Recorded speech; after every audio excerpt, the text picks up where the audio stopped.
함께 읽은 이사야 40장 28절에서 31절 말씀과 고린도후서 4장 16절에서 18절 말씀을 통해서 보이지 않는 힘이라는 제목으로 함께 은혜를 나누기를 원합니다. 여러분, 이 무더위에 어떻게 지내고 계십니까?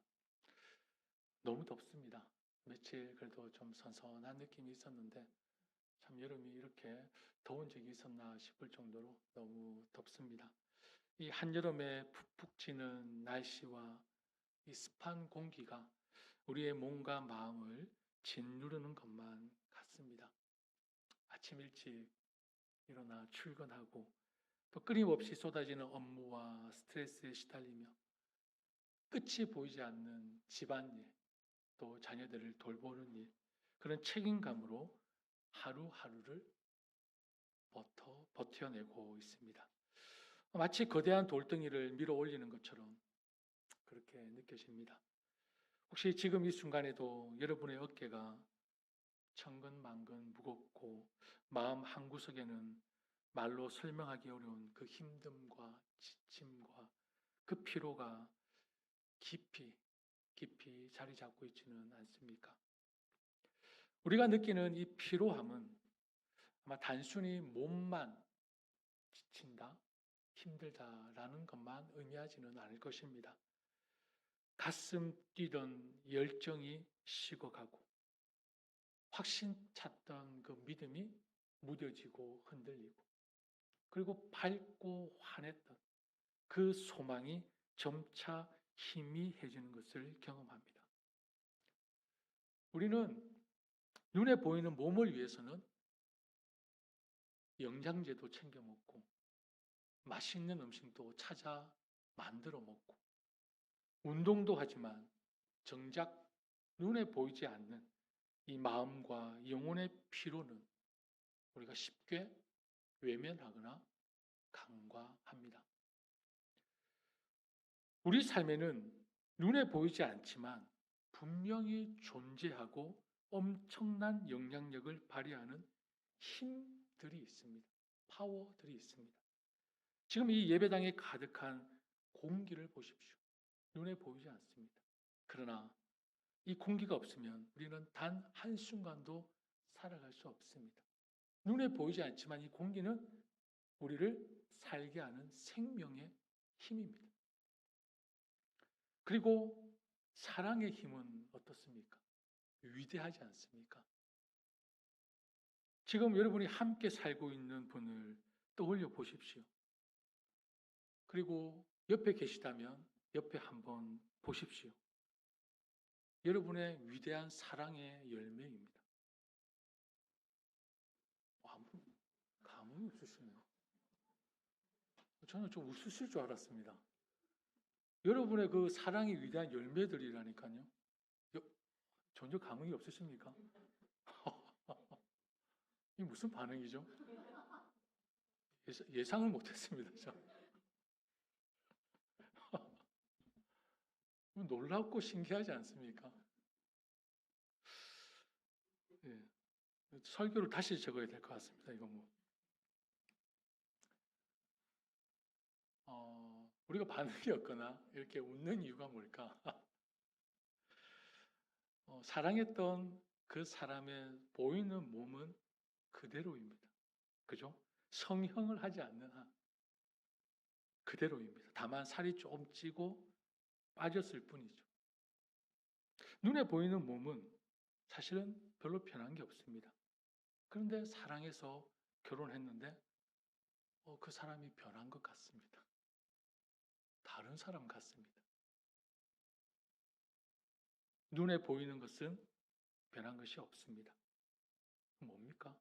다만 내가 그 사람을 보지 못한 것을 보게 된 것이거나 아니면 눈에 보이지 않는 그 사랑이 변했을 것입니다. 이제 와서 내가 미쳤지 후회한들 어쩌겠습니까? 이미 강을 건넜는데. 그죠? 그렇게 다들 강을 건너면서 살고 있으니까 너무 억울해하지는 마십시오. 그래서 혹시 여러분 부부 관계도요. 점검이 필요합니다. 돌아보는 것들이 필요합니다. 우리 결혼 예비 교육이 있지만 여러분이 혹시 필요하시다면 제가 도와드리겠습니다. 우리의 부부의 건강도가 지금 어떤지. 예. 상담가는 아니지만 모든 자격은 다 갖고 있습니다. 참 제가 신기하게도요. 라이센스를 참 많이 갖고 있어요. 미국에서도 그 프리페어 앤 리치라는 엄청난 큰 회사예요. 아마 한국에서 따라갈 수 없는 엄청난 결혼에 대한 정보력을 갖고 있는, 거기서 성경적이고 캐톨릭적이고 또 일반적인 모든 것들을 몇십만 명의 커플들을 조사한 그곳에서 제가 자격을 갖고 있으니까요. 여러분의 부부의 건강도를 체크하고 싶으시면 얼마든지 제가 도움을 드리도록 하겠습니다.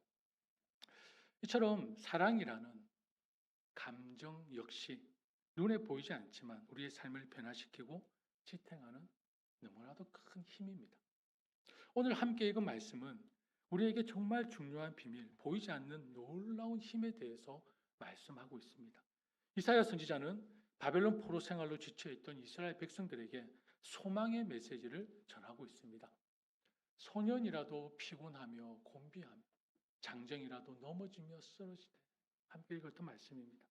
이 말씀은 단지 몸이 약하다는 것이 아닙니다.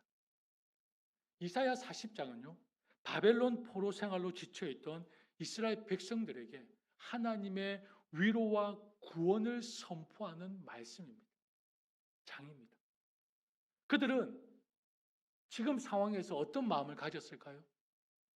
나라를 잃고 바벨론의 압제하에서 포로 생활하고 있는 그들은 자기들이 하나님께 잊혀진, 버려진 사람이라고 생각했을 것입니다. 그리고 그들의 젊음과 힘, 즉 그들의 노력과 자원이 고갈되어 완전 절망 중에 절망에 빠져 있는 상태입니다. 따라서 이 말씀은 혈기왕성한 젊은이도 힘과 경험을 갖춘 어른도 세상의 어떤 힘과 능력도 언젠가는 바닥나고 무너질 수밖에 없음을 이야기하는 현실적인 고백이라는 것입니다. 우리는 가끔 또는 종종 나의 지식, 나의 경험, 나의 노력, 나의 능력, 자기 자신을 너무 지나치게 의존하고 믿을 때가 있습니다.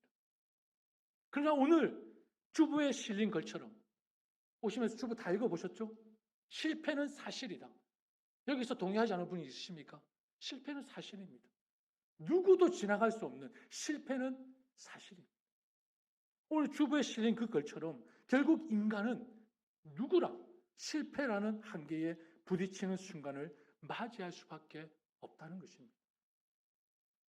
이런 연약함이라는 한계로 지쳐있고 절망 가운데 있는 이스라엘 백성들에게 이사야 선지자는 위대한 약속의 말씀을 선포하고 있습니다.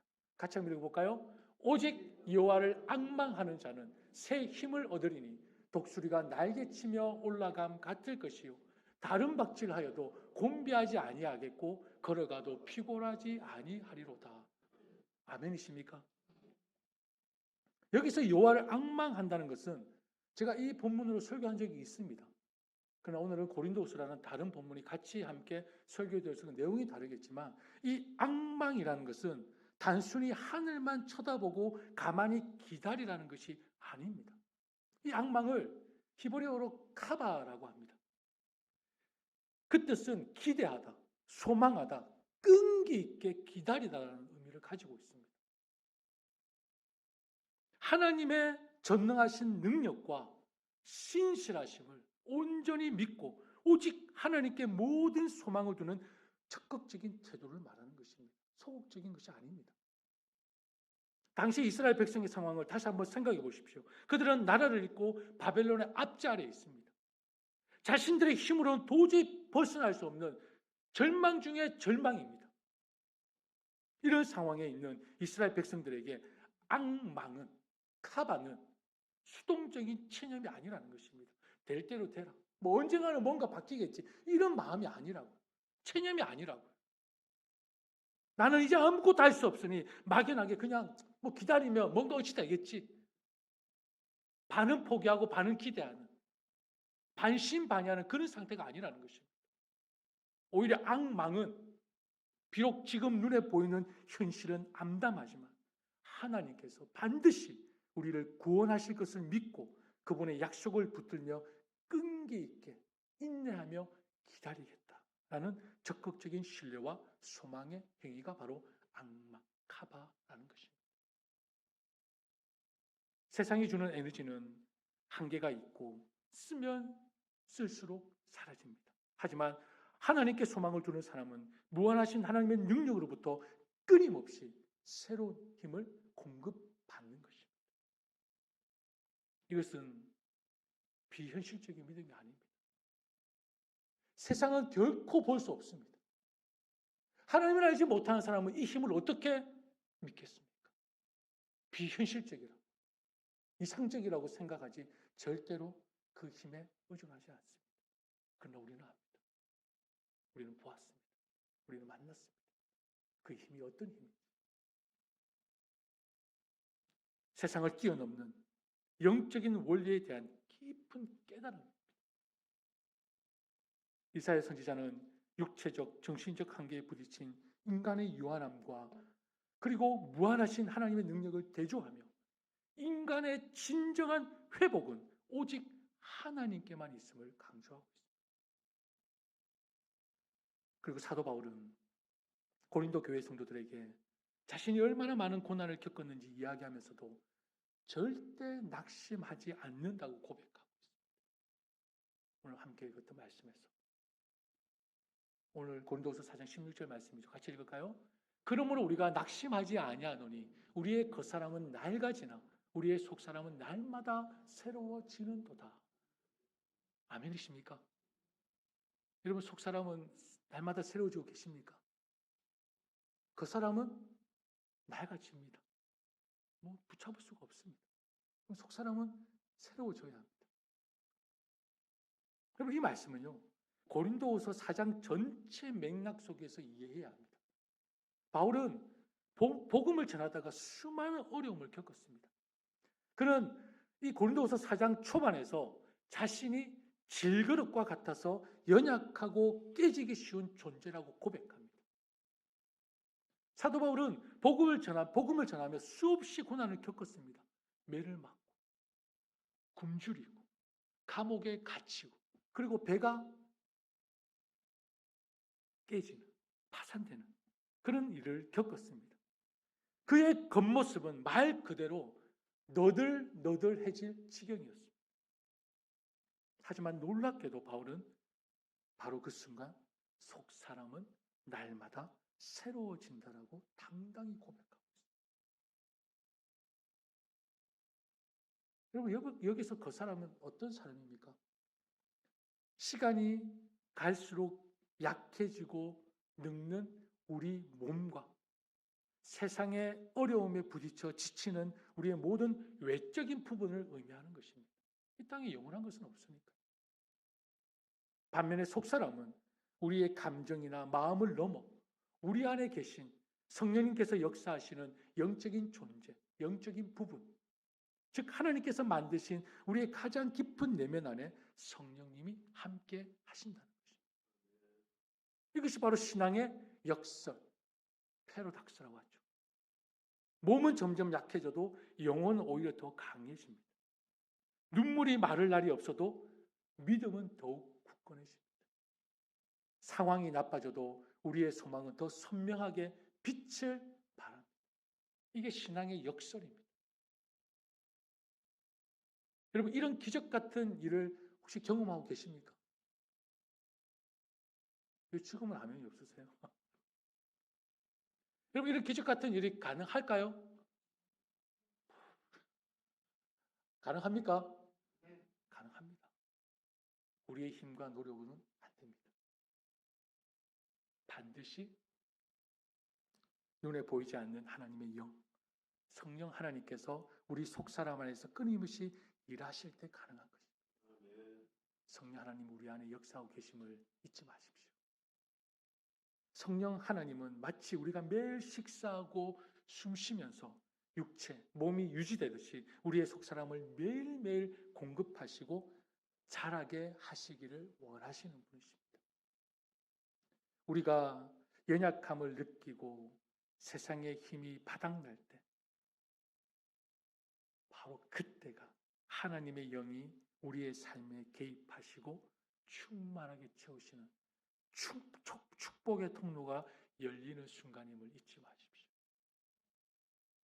내 힘이 바닥날 때, 내가 지쳐 일어나지 못할 때, 여러분 그때가 하나님께서 우리의 영혼에 말씀으로 하나님의 영으로 채울 수 있는 그 순간임을 잊지 말라는 것입니다.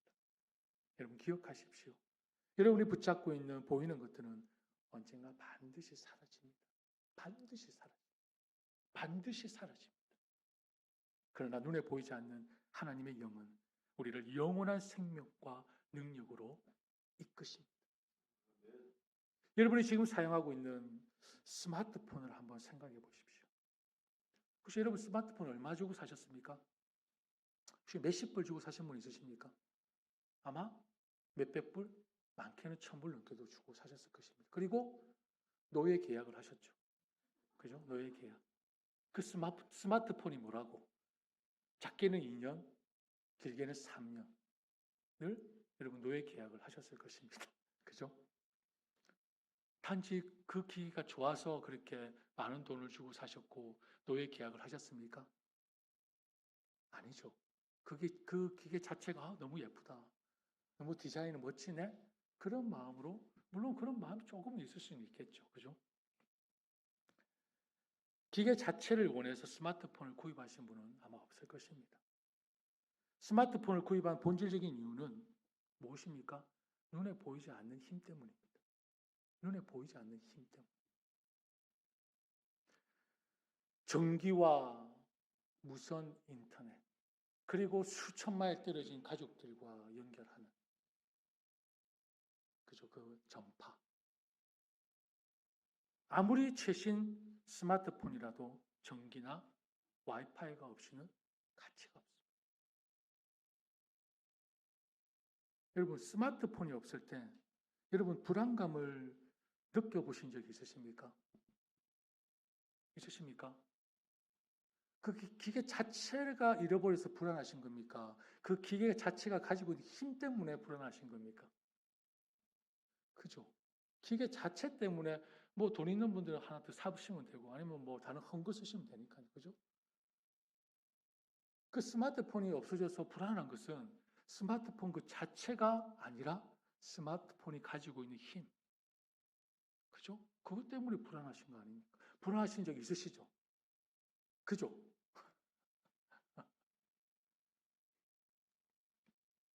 여러분, 우리의 겉사람은 바로 이 스마트폰과 같습니다. 우리 겉사람. 스마트폰처럼 보이고 만져지는 것이 우리 겉사람입니다. 겉사람. 하지만 우리를 진정으로 움직이고 생명을 불어넣는 것은 눈에 보이지 않는 하나님의 영, 곧 우리의 속사람입니다. 우리의 겉사람을 움직이는 힘은 속사람에게서 나온다는 것입니다. 몸이 아무리 힘들어도 보이지 않는 영적인 연결이 살아있으면 우리는 다시 충전되고 회복될 수 있습니다. 여기서 질문 하나 드려볼게요. 여러분, 혹시 내가 하나님의 영과 연결되지 않은 것 같아서 불안해하고 초조해하고 걱정해 보신 적이 있으십니까? 내가 하나님과 뭔가 소통이 안 되고 교통이 안 되는 것 같아서 불안해하고 초조해하고 걱정해 보신 적이 있으십니까? 있으십니까? 스마트폰 잃었을 때는 막 불안하고 초조하고 뭐 다시 만들어야 돼. 은행 가야 되고 또 뭐 비밀번호 바꿔야 되고 엄청난 불안과 걱정 속에 있었는데 하나님과의 연결이 막 끊어진 그 느낌 속에 불안해하고 초조해하고 걱정해 보신 적이 있으십니까? 그런 염려와 불안과 걱정을 해보셨다면 여러분은 주의 자녀들입니다.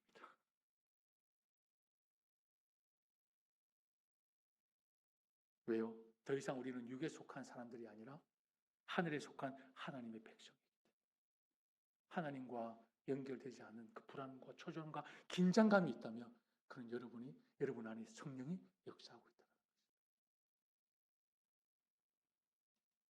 바울은 이 역설을 통해 예수 그리스도의 십자가와 부활의 생명이 우리 안에서 어떻게 역사하시는지 설명하고 있습니다. 오늘 본문 말씀 아니지만 같이 한번 읽어볼까요? 그런즉 사망은 우리 안에서 역사하고 생명은 너희 안에서 역사하느니라.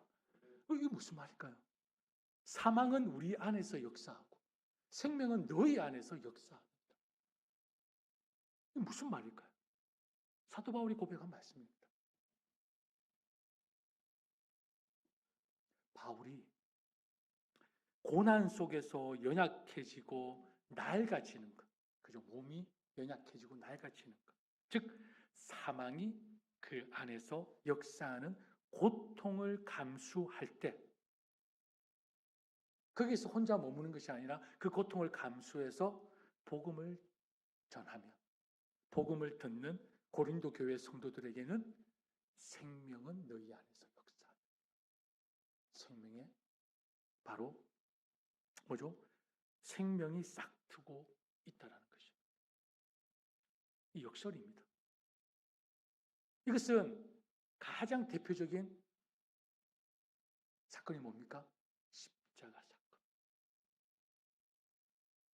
예수님의 죽음이 우리에게 생명을 가져온 것처럼 그리스도의 희생적인 사랑이 성령을 통해 바울에게 이어졌고 그 희생이 공동체 안에서 생명을 불어넣는다는 그 진리를 보여주고 있는 말씀.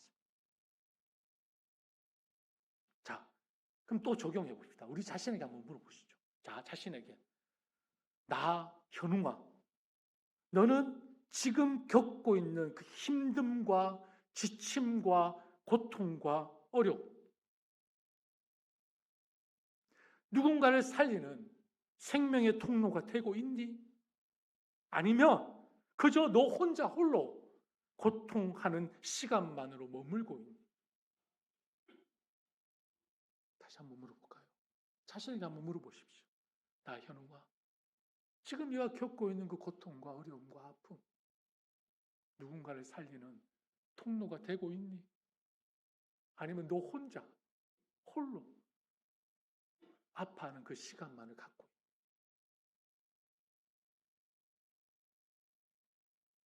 여러분, 우리는 낡아집니다. 누가 부인할 수 있습니까? 우리는 쇠약해집니다. 그럼 누가 부인할 수 있겠습니까?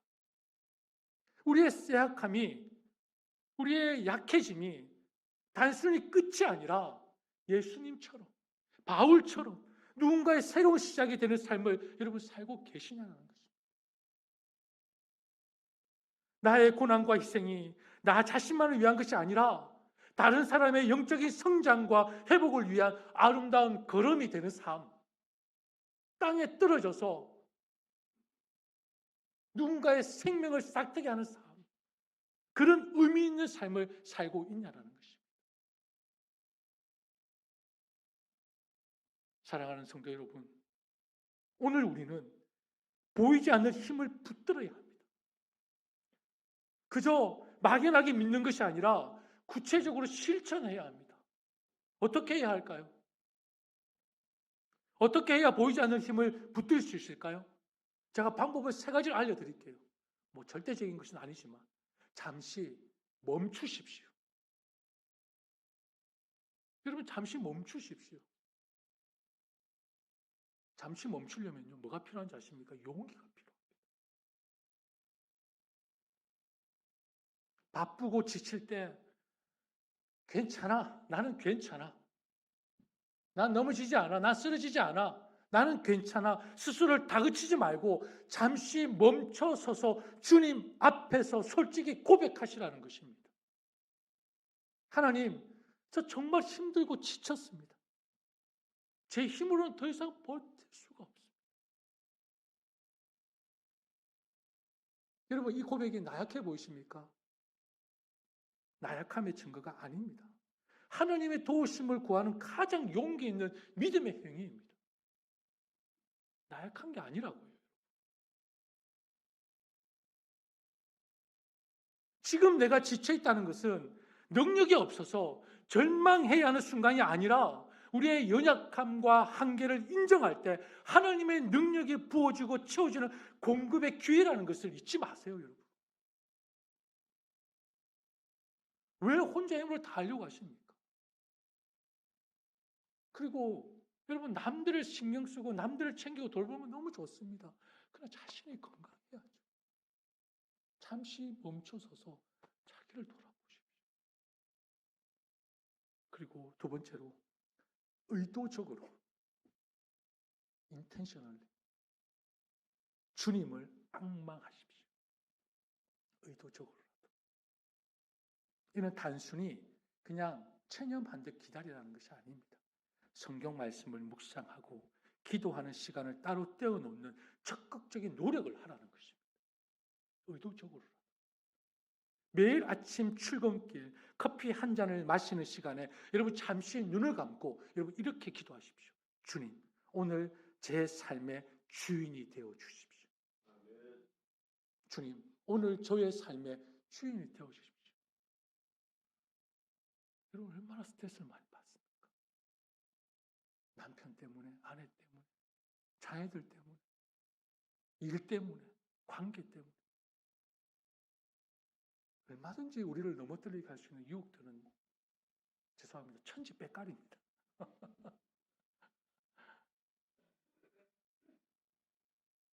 그때마다 의도적으로 주님을 앙망하십시오. 주님, 오늘 저의 삶의 주인이 되어 주십시오.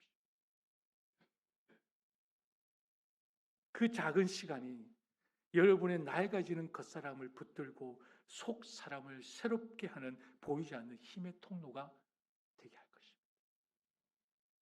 그리고 마지막으로 여러분의 고난, 우리의 고난을 의미 있게 만드십시오. 그 고난, 고통 속에만 머물지 마시고요. 그 고난을 의미 있게 만들라는 것입니다. 바울이 자신의 고난을 통해 다른 사람의 생명을 살렸듯이 우리의 고통도 헛되지 않습니다. 혹시 지금 힘든 상황이라면 기도하며 이렇게 한번 하나님께 질문해 보십시오. 힘든 상황이에요. 지금 내가 너무 고통 가운데 있다면 이렇게 기도해 보시라는 것입니다. 주님, 이 고난을 통해 제가 무엇을 배우기를 원하십니까? 이 아픔을 통해 제가 누구를 위로하고 도울 수 있겠습니까? 이 고통을 통해, 아픔을 통해. 이 질문은 우리의 고통을 뭘로 바꾸십니까? 사명으로 바꾸는 놀라운 힘이 될 것입니다. 우리의 고난과 고통이 사명으로 바꾸는. 세 가지 기억하시겠습니까? 기억하시겠습니까? 기억 못하시면 적으십시오. 농담이고요. 첫 번째는 잠시 멈추십시오. 하시는 거 다 좋습니다. 잠시 멈춰서 하나님 정말 저 힘듭니다. 너무 어렵습니다. 이게 하나님께 용기 있어야 할 수 있는 기도입니다. 두 번째는 의도적으로 주를 앙망하십시오. 얼마나 스트레스가 많습니까? 제 삶에 오늘의 나의 하루에 주님 나의 주인이 되어 주십시오. 그리고 이 고통이 그냥 나 홀로 짊어지고 가는 고통이 아니라 의미 있는 고통, 고난이 되게 하여 주시옵소서. 바울은 지금 우리가 겪는 잠깐의 가벼운 고난이 비교할 수 없을 만큼 크고 영원한 영광을 우리에게 가져다 준다고 말합니다. 지금 겪는 어려움은 결코 헛되지 않고 오히려 영원히 사라지지 않을 귀한 가치를 만들고 있다는 것입니다. 하나님은 눈에 보이는 우리의 외적인 모습보다 보이지 않는 우리의 내면, 곧 우리의 중심을 보신다는 것을 잊지 마십시오. 중심입니다. 속사람입니다. 여러분의 겉사람이 아니라 속사람. 그리고 바로 그 보이지 않는 우리 마음 속에 어떤 고난에도 흔들리지 않는 진짜 힘과 회복의 능력이 있다는 것입니다. 우리의 몸이 낡고 약해질 때도 보이지 않는 하나님의 영은 우리 안에서 일하시며 새로운 생명력을 불어넣어 주시는 것입니다. 이것은 잠시뿐인 감정적인 위로가 아닙니다. 천국, 영원한 천국에 대한 확실한 소망을 바로 바탕으로 한 확신이라는 것입니다. 우리는 보이는 이 세상이 전부가 아니라는 것을 알기에 지금 그 고난을 감내할 수 있는 것입니다. 그러니 오늘 여러분의 마음속에 있는 솔직한 지침과 힘듦과 아픔을 주님 앞에 내려놓으십시오. 그분은, 하나님은, 주님은 우리의 눈물과 한숨을 외면하지 않으십니다. 오히려 그 연약함을 통해 더욱 우리를 강하게 하실 것입니다. 말씀을 뵙겠습니다. 사랑하는 여러분, 오늘 예배당 문을 나서면 오늘 말씀을 들었으니까 뭔가 확 변할 것 같은 그런 기대는 내려놓으십시오. 예배당 문을 나서는 순간 여러분을 기다리는 것은 여전히 낡아지는 현실입니다. 여전히 낡아지는 현실입니다. 하지만 여러분의 손에는 주님께서 주신 보이지 않는 힘, 능력이 있음을 잊지 마십시오. 우리 손에. 그 능력은 눈에 보이지 않지만 여러분의 지친 어깨를 이렇게 세우고 무너진 마음을 소망으로 다시 세워주실 것입니다. 더 이상 걸을 힘조차 없다고 느낄 때 그 능력은 독수리가 날개를 활짝 펴고 하늘로 솟아오르는 것 같은 새 힘을 부어주실 것입니다. 눈에 보이는 현실의 한계를 넘어 분명하고 강력하게 역사하시는 하나님의 능력을 온전히 믿으십시오. 주님은 지친 저와 여러분을 결코 외면하지 않으시며 새롭게 하여 다시 일어서게 하시고 마침내 승리하게 하실 것입니다. 여러분의 낡아지는 겉모습에 절망하지 마십시오. 어떻게 하겠습니까? 붙잡을 수 없잖아요. 낡아지는 그 겉모습에 실망하지 마시고 날마다 새로워지는 속사람으로 기뻐하십시오. 그 속사람의 힘을 의지하여 독수리처럼 날아오르는 여러분의 삶을 주님께서 기대하고 계신다는 것을 잊지 마시고 주와 함께 새롭게 되는 은혜를 경험하는 저와 여러분이 되시기를 축복합니다. 우리 함께 찬양하겠습니다.